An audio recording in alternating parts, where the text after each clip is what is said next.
One of the things I was a bit worried about before I gave up sugar was, well, how do I satisfy my sweet tooth without all the lovely sugary things that I enjoy? And since giving up sugar, I found out two things that I wouldn't have known otherwise, and I really want to share them with you here. And the first is that your idea of a sweet tooth changes over time, okay? So I still like sweet things. I like them a lot less often than I used to, but I don't need the processed sugar. I don't hanker after. I do very occasionally get a craving, maybe once every 3 months or something, but it's fleeting and it passes. But I do still sometimes like sweet things, but fruit and some of the other replacements that I have kind of created or discovered that don't contain any processed sugar, they absolutely hit that spot for me. Okay, so what is a sweet tooth to me has changed over time. You know, your taste will change with the diet that you're having. That's just what happens to your body, independent of however much you think that you need processed sugar.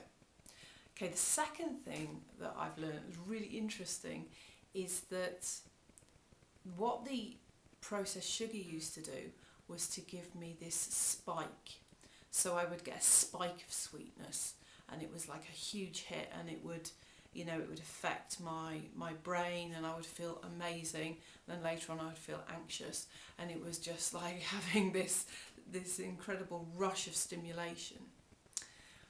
And what happens now when I have something sweet, naturally sweet, it doesn't have that spike, okay?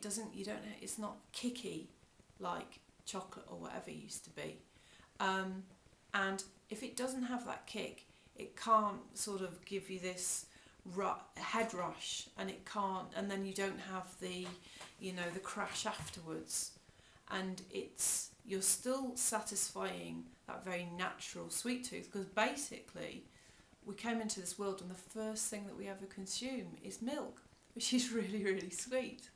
Okay, so that's something I only discovered through giving up sugar, was that your sweet tooth changes, and that it's so much better to get the sweet stuff without that spike and then the crash. Okay, so I hope that helps, and I look forward to you coming on this journey with me to freedom from sugar. Thanks.